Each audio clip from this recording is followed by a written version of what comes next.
Hi everyone, welcome to WBCS journey. WBCS এক্সামের জন্য তিনখানা চ্যাপ্টার পলিটিতে মোস্ট ইম্পর্টেন্ট। তার মধ্যে একটা হচ্ছে তোমাদের ফান্ডামেন্টাল রাইটস, তারপরে ডিপিএসপি আর ফান্ডামেন্টাল ডিউটিস। এই তিনটে থেকে প্রচুর পরিমাণে কোশ্চেন আছে, এটা কিছু বলার নেই যারা প্রিভিয়াস ইয়ার্স দেখেছো তাদের জন্য। তো আমরা এর আগের দিন করে নিয়েছিলাম ফান্ডামেন্টাল রাইটস, পুরোটা কভার করে দিয়েছিলাম। আগের ভিডিওটা যদি না দেখে থাকো তাহলে উপরে আই বাটনের লিঙ্ক দিয়ে দেবো, ওখান থেকে গিয়ে দেখে নিও। আর আজকে আমরা ডিপিএসপি করব। জানি তোমরা হয়তো একটু অবাক হচ্ছ, আমি আজকে হ্যান্ড রিটেন নোটসের ওপর তোমাদের ক্লাস করাবো। আমি আগের দিন তোমাদেরকে বলেছিলাম যে, কালকেই ভিডিও করে বলেছিলাম যে তোমরা কমেন্ট করে জানিও যদি কোনো প্রবলেম থাকে কি না। বাট কেউ কমেন্ট করেনি, একজন কমেন্ট করেছে, তো সে তার কোনো হ্যান্ড রিটেন নোটসে কোনো প্রবলেম নেই। সো আমি সেই এতেই আজকে হ্যান্ড রিটেন নোটসের ওপর ক্লাস করাবো। তো চলো আজকে ক্লাস শুরু করি। কারোর যদি কোনো কিছু বুঝতে প্রবলেম হয় আমাকে বলবে। ফার্স্ট দেখব কি আমরা, এগুলো পয়েন্ট মানে পয়েন্টার ওয়াইজ পড়বো। ফার্স্ট কি দেখবো আমরা, এখানে এটা কনস্টিটিউশনে কোন পার্টে রয়েছে। ডিপিএসপিটা এর ফুল ফর্মটা আগে জেনে নেব, যে directive principles of state policy. আর হচ্ছে কনস্টিটিউশনে এটা কত নাম্বার পার্টে রয়েছে, পার্ট 4। পার্ট 4-এর অন্তর্গত। আগের পার্ট 3-তে আমরা কি দেখেছিলাম, ফান্ডামেন্টাল রাইটস। আর পার্ট 4-এর অন্তর্গত ডিপিএসপি কত আর্টিকেল থেকে কত আর্টিকেলের মধ্যে, এটাও কোশ্চেনে আসে। এটা হচ্ছে 36 থেকে 51 নাম্বার আর্টিকেল পর্যন্ত হচ্ছে ডিপিএসপি আছে। এরপর দেখব, দেখো এখানে যেটা বলছি যে India borrowed the idea from Irish constitution. যে আইরিশ কনস্টিটিউশন থেকে ইন্ডিয়া হচ্ছে এই মানে ডিপিএসপির আইডিয়াটাকে, ধারণাটা আর কি নিয়েছে। এবার এটাকে কোশ্চেনে অপশানে এরকমও দিয়ে দিতে পারে, constitution of Ireland. Irish constitution মানে আয়ারল্যান্ডের কনস্টিটিউশনের কথা বলা হচ্ছে, তো ওইভাবেও দিতে পারে। এবার এই কনস্টিটিউশনটা কবের ছিল, আইরিশ কনস্টিটিউশন, এটা হচ্ছে 1937 সালের। এইবার এখানে আরেকটা কোশ্চেন ঘুরিয়ে দিতে পারে, যে আইরিশ কনস্টিটিউশন, এই যে ডিপিএসপির ধারণা, এটা ওরা কোত্থেকে নিয়েছিল। ইন্ডিয়া তো নিয়েছে আইরিশ কনস্টিটিউশন থেকে, তো ওরা নিয়েছিল কোত্থেকে, ওরা কপি করেছিল হচ্ছে স্প্যানিশ কনস্টিটিউশন থেকে। তো এটা ভালো করে ফলো করবে যে কোশ্চেনটা কি বলেছে। ইন্ডিয়া বড় করেছিল আয়ারল্যান্ডের কনস্টিটিউশন থেকে, আর আয়ারল্যান্ড এটাকে বড় করেছিল স্প্যানিশ কনস্টিটিউশন থেকে। ঠিক আছে, এতটা ক্লিয়ার? যদি কোনো প্রবলেম থাকে কোশ্চেন করবে। নেক্সট হচ্ছে কি, doctor B.R.. Ambedkar describe this principles as Nobel features of the Indian constitution. তাহলে কোশ্চেন এভাবেও দিতে পারে যে ইন্ডিয়ান কনস্টিটিউশনের নোবেল ফিচার কোনটাকে বলা হয়, তাহলে ডিপিএসপি হবে। আর যদি বলে যে নোবেল ফিচার বলেছিলেন কে, তাহলে বি.আর. আম্বেদকর হবে। সো এতটা আশা করি ক্লিয়ার হয়েছে। নেক্সট দেখব কি আমরা, নেক্সট পয়েন্ট হচ্ছে Granville Austin has describe the DPSP and the fundamental rights as the conscience of constitution. Conscience of the constitution বলেছেন ফান্ডামেন্টাল রাইটস আর ডিপিএসপিকে। এটা কে বলেছেন, সেটা হচ্ছে গ্র্যানভাইল অস্টিন। এগুলো জাস্ট এক একটা ফ্যাকচুয়াল বেসিসের কোশ্চেন, মনে রাখতে হবে, দিয়ে দিতে পারে এই টাইপসের কোশ্চেন। তারপরে দেখবো কি, এই কোশ্চেনটা বহুবার কিন্তু এক্সামে এসেছে, এটা হচ্ছে কি, the DPSP embody the concept of a welfare state. এটার বাংলাতে কি বলে, জনকল্যাণমূলক রাষ্ট্র, এরকম কিছু একটা বাংলায় আছে। তো ওয়েলফেয়ার স্টেটের ধারণা ডিপিএসপি তে রয়েছে সেটা। আর তারপরে দেখব কি, DPSP resemble the instrument of instructions enumerated in the government of India act of 1935।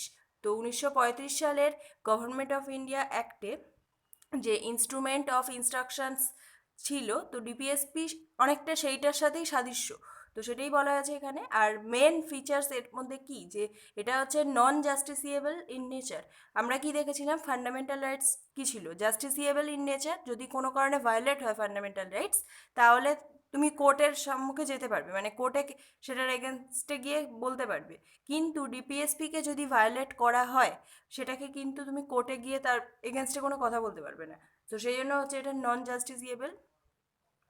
মানে কি, যে that's they are not legally enforceable by the courts for their violation. But এটাও বলা হয়েছে সেই সাথে সাথে যে, মানে ডিপিএসপি ভায়োলেট হলে তুমি হচ্ছে কোর্টে যেতে পারবে না ঠিকই, বাট কোর্ট যেন এই জিনিসগুলো আর কি অগ্রাহ্য না করে ডিপিএসপিকে। তো সেটা আগে থেকেই বলে দেওয়া হয়েছে। তারপরের পয়েন্ট কি, এটা একটা ইম্পর্টেন্ট পয়েন্ট কিছু একটা। হ্যাঁ, the constitution doesn't contain any classification of DPSP. মানে কনস্টিটিউশনে, সংবিধানে ডিপিএসপি সম্পর্কে যে বলা হয়েছে, ডিপিএসপির কোনো ভাগ নেই। বাট যদি এর মানে কি কি পয়েন্ট নিয়ে ডিপিএসপি গঠিত।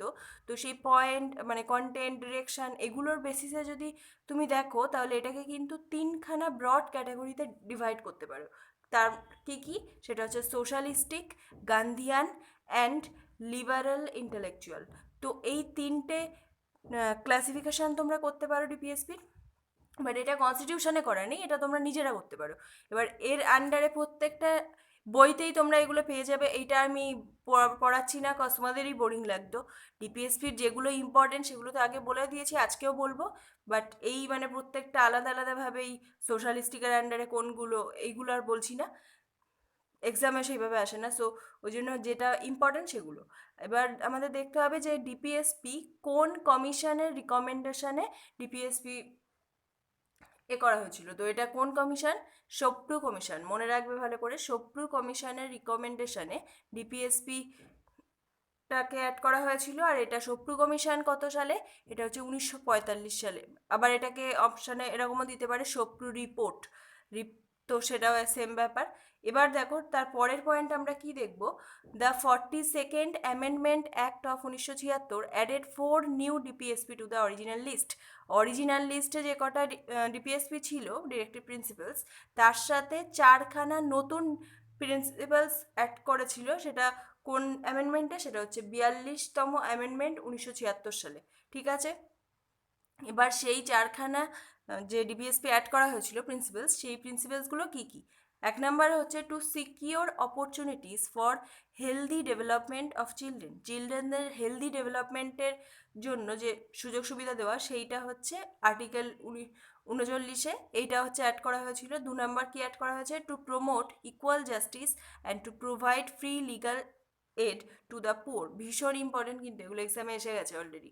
তো এটা হচ্ছে আর্টিকেল 39-এর এটাও অ্যাড করা হয়েছিল। আরও দুটো অ্যাড করা হয়েছিল, দেখবো কি কি আছে। To take steps to secure the participation of workers in the management of industries. ইন্ডাস্ট্রির ম্যানেজমেন্টের ক্ষেত্রে শ্রমিক বা কর্মচারী যাই বলো, তো ওদের পার্টিসিপেশনের ক্ষেত্রে সিকিউরিটি প্রোভাইড করা। তো সেইটা অ্যাড করা হয়েছিল, সেটা হচ্ছে 43-এর এতে। 4 নম্বরে কি? To protect and improve the environment and to safeguard forest and wildlife.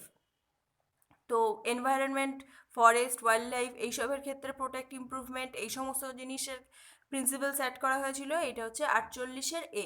তো এই 4খানা হচ্ছে 42তম সংবিধান সংশোধনীর মাধ্যমে অ্যাড করা হয়েছিল কনস্টিটিউশনে। ঠিক আছে, এবার তার পরের স্লাইড দেখবো আমরা কি পরে বলছে। এবার 44তম যে অ্যামেন্ডমেন্ট হয়েছিল 1978 সালে, তাতে আর একখানা ডিপিএসপি এক্সট্রা অ্যাড করা হয়েছিল। মানে আগে তো ওই 4টে অ্যাড করা হয়েছিল 42-এ, আর 44তম সংবিধান সংশোধনে আর একটা অ্যাড করা হয়েছিল। তো সেটা কি অ্যাড করা হয়েছিল? সেটা কত নাম্বার আর্টিকেল? সেটা হচ্ছে আর্টিকেল 38। তাতে কি বলেছে যে হুইচ মানে রিকোয়ার্স দ্য স্টেট, এখানে স্টেট মানে কিন্তু রাজ্য না, রাষ্ট্রর কথা বলা হচ্ছে, to minimise inequalities in income, status, facilities and opportunities. এগুলোর মানে এই সমস্ত ফ্যাক্টরের ক্ষেত্রে ইনইকুয়ালিটিটাকে মানে অসাম্যতাকে হচ্ছে মিনিমাইজ করা, কমানো, এইগুলো হচ্ছে 38 নম্বর আর্টিকেলে এইটা অ্যাড করা হয়েছিল। আর তারপরে কিন্তু অনেকেই এতটা পর্যন্ত পড়ে ছেড়ে দাও তোমরা ডিপিএসপি, পরে কিন্তু আরও ব্যাপার আছে।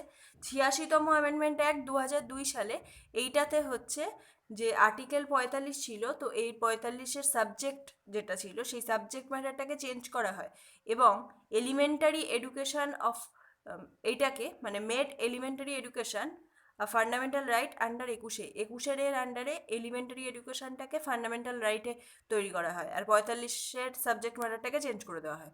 তো কী করা হয় চেঞ্জ করে সেটা আমরা দেখব। এই যে amended directive requires the state, change করে কি করে যে early childhood care and education for all children until they complete the age of 6 years.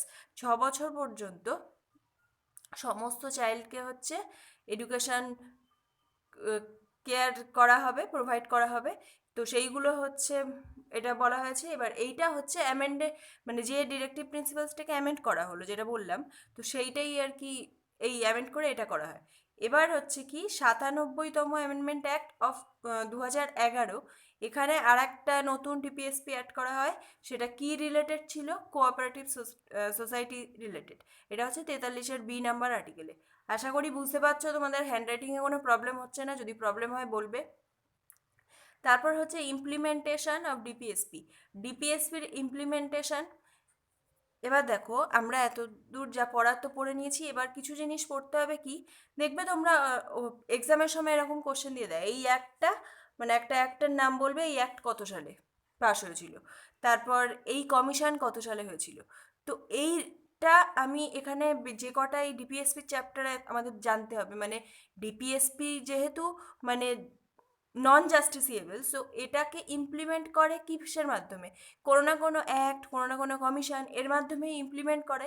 তো এই ইমপ্লিমেন্টেশন অফ ডিপিএসপি যার যার মধ্যে হয়েছিল, তো সেইগুলো দেখো অনেক কিছুই আছে, সমস্ত কিছু তোমরা না তো মনে রাখতে পারবে, না তো আমি পড়িয়ে সময় পাবো। তো যেগুলো বেশি ইম্পর্টেন্ট আমি শুধু সেগুলোই বলছি, সালটা মনে রাখবে প্রত্যেকটা। এটা হচ্ছে 1 নাম্বার কি দেখবো, 1 মিনিট সরি, 1 নাম্বার দেখবো কি child labour prohibition and regulation act. Child labour prohibition and regulation act, এটা হচ্ছে 1986 সালে। আর 2016 সালে এটারই নাম চেঞ্জ করে হয়ে যায় কি the child and adolescent labour prohibition and regulation act 1986, ঠিক আছে, এটা 2016 সালে নাম চেঞ্জ হয়। আচ্ছা, মিনিমাম ওয়েজেস অ্যাক্ট যদি বলে কত সালে, তাহলে এটার অ্যান্সার কী হয়ে যাবে 1948 সাল। ম্যাটারনিটি বেনিফিট অ্যাক্ট, এটা হচ্ছে 1961। ইকুয়াল রিমিউনারেশন অ্যাক্ট, এটা হচ্ছে 1976। তারপরে ভীষণ ভীষণ ইম্পর্ট্যান্ট, এগুলো এক্সামে অনেকবার এসেছে, ওয়াইল্ড লাইফ প্রোটেকশন অ্যাক্ট, এটা হচ্ছে 1972। আর ফরেস্ট কনজারভেশন অ্যাক্ট, এটা হচ্ছে 1980। National forest policy 1988। Community development programme, আশা করি প্রিভিয়াস ইয়ার যদি কেউ দেখে থাকো তাহলে বুঝতেই পারছো কোশ্চেনগুলো এসেছে, তো এটা হচ্ছে 1952 সাল। এগুলোর মধ্যে সব কটাই ডিপিএসপি ইমপ্লিমেন্ট করা হয়েছিল এর মধ্যে। তারপরে হচ্ছে হিল এরিয়া ডেভেলপমেন্ট প্রোগ্রাম 1960 সাল। 10 নম্বর হচ্ছে ইন্টিগ্রেটেড রুরাল ডেভেলপমেন্ট প্রোগ্রাম, এটা হচ্ছে 1978 সালে এটা আর কি পাশ করা হয়। তো এইগুলো প্রত্যেকটা ভীষণ ইম্পর্টেন্ট।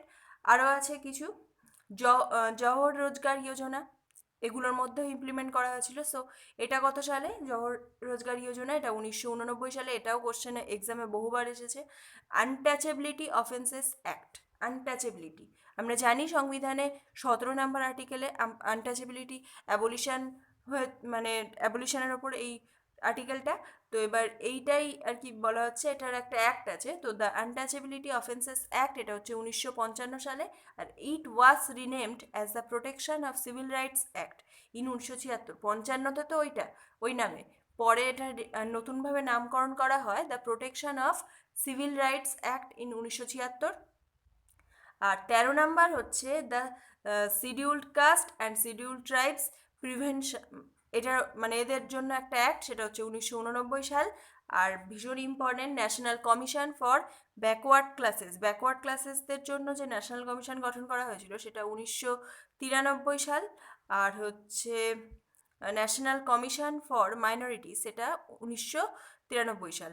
তো এইগুলো ভীষণ ইম্পর্টেন্ট পয়েন্ট, এগুলো তোমরা সবাই মনে রাখবে। ও আচ্ছা, আরও এক আছে ন্যাশনাল কমিশন ফর ওমেন, এক্সামে কিন্তু বহুবার এসেছে এটা, এটা হচ্ছে 1992 সালে নারীদের জন্য যে ন্যাশনাল কমিশনটা আর কি গঠন করা হয়েছিল।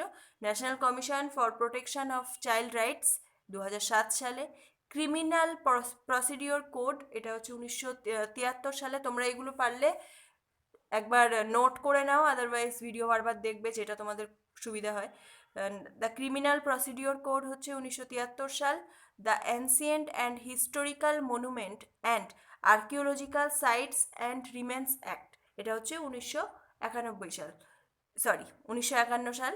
তো এইগুলোই ছিল ভীষণ সরি এখনও আছে, আমি ভাবছি ওখানেই শেষ হয়ে গেছে। তো আর একটাই পয়েন্ট, এটা হচ্ছে কি যে পার্ট 4-এর আন্ডারে আমরা কী কী দেখলাম, ডিপিএসপি রয়েছে, তো পার্ট 4-এর বাইরেও কিন্তু কিছু ডিরেক্টিভস আমাদেরকে দেওয়া হয়েছে, প্রদান করা হয়েছে সংবিধানে। তো সেইগুলো কি কি, 3খানা। একটা হচ্ছে claims of schedule caste and schedule tribes to services, তো এটা কত নম্বর আর্টিকেলে, 335 নম্বর আর্টিকেলে, পার্ট পার্ট হচ্ছে তোমার 16-তে। আর হচ্ছে ইনস্ট্রাকশন ইন মাদার টাং, মানে মাতৃভাষা নিয়ে যে ইনস্ট্রাকশন, সেটা হচ্ছে 350-এর এতে, এটা হচ্ছে পার্ট 17-তে।